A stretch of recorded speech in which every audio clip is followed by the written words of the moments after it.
Hamas and Egyptian mediators have said they were going ahead with talks in Cairo on securing a ceasefire in Gaza. Israel decided against sending a delegation as Washington pressed again for a truce, the release of hostages and a plan to stop the humanitarian catastrophe. The ceasefire talks are billed as a final hurdle on the way to securing a ceasefire in time for the Muslim fasting month of Ramadan, which begins on Sunday. Israel has declined to comment publicly on the Cairo talks. Two Egyptian security sources said mediators were in touch with the Israelis, allowing negotiations to continue despite their absence. A Palestinian source close to the talks said the discussions remained uneasy, with Israel sticking to its demand for only a temporary truce to free hostages. Hamas is seeking assurances that the war would not start up again. The Biden administration stated a temporary ceasefire was essential to a hostage deal and urged Hamas to accept the terms currently on offer. In a sign of the strain between Washington and the Israeli Prime Minister Benjamin Netanyahu's right-wing government, Vice President Kamala Harris on Monday hosted Benny Gantz. The administration said in a statement that Harris discussed the urgency of achieving a hostage deal and expressed deep concern about the humanitarian conditions in Gaza. Gantz is a long-time Netanyahu political rival who joined the war cabinet in the National Unity Pact at the war's start. Netanyahu has not been invited to Washington since returning to office a year ago. White House National Security spokesperson John Kirby said the US still hoped to conclude a ceasefire for hostages by the start of Ramadan, but Hamas had not yet agreed. The proposal envisions a truce of about 40 days during which militants would free around 40 hostages in return for some 400 detainees from Israeli jails. Israel would pull back from some areas, more aid would be allowed into Gaza, and residents would be permitted to return home.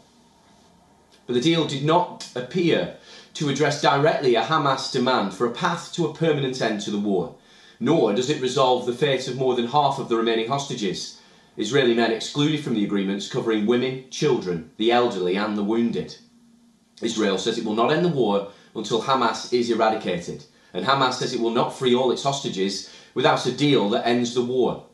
The Egyptian security sources said mediators were trying to bridge this gap with guarantees to Hamas on future peace talks and to Israel on the safety of hostages. A Palestinian official close to the negotiations disputed the US contention that Israel had agreed to the deal and Hamas was holding it up. The official told news agency Reuters that this appeared aimed at deflecting blame from Israel should the talks collapse.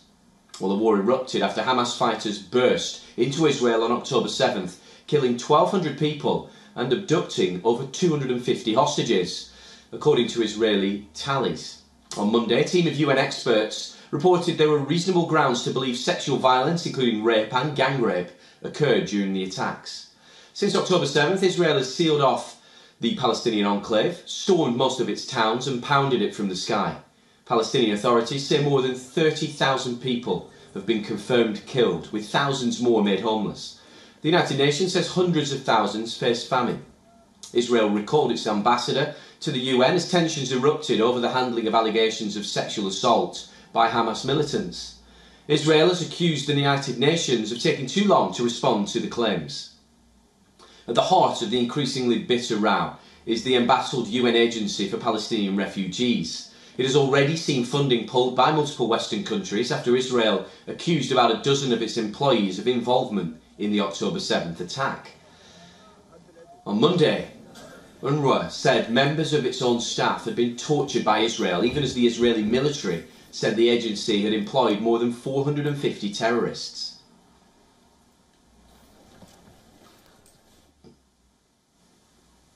Well, for more on this, we're of course joined by our correspondent Jodie Cohen from Ranana. Jodie, what is the latest status on these hostage release talks as of now?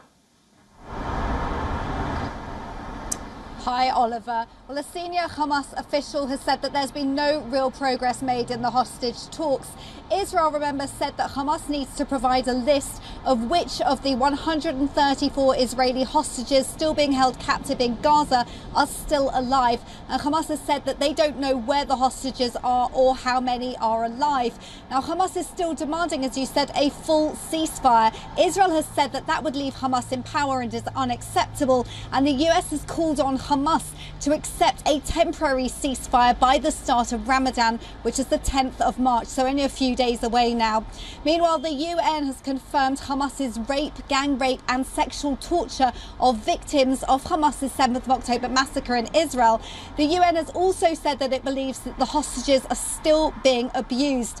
Now, despite welcoming this report, Israel has recalled the ambassador to the UN and said that the UN Secretary General didn't convene the Security Council over the findings, that the UN is trying to keep this report quiet, and that's after taking 5 months to acknowledge Hamas's sex crimes. And Julie, what about Benny Gantz's unauthorised trip to the US for meetings with officials? Bring us more on that.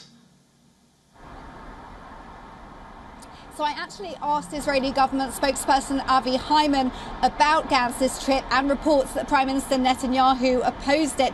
He said that Gantz is an integral member of the war cabinet and that the visit will have Israel's war goals in mind. And White House spokesperson John Kirby was also asked about it. He said that the request to visit came from Benny Gantz and that the US speaks with the whole war cabinet.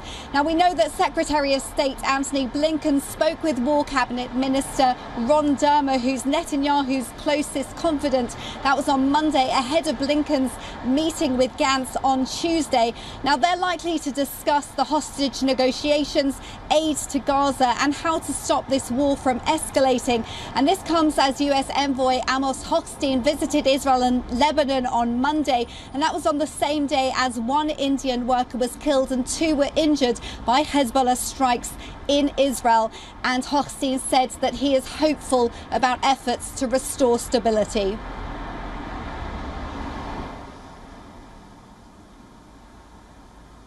Our correspondent there, Jodie Cohen, many thanks for that insight.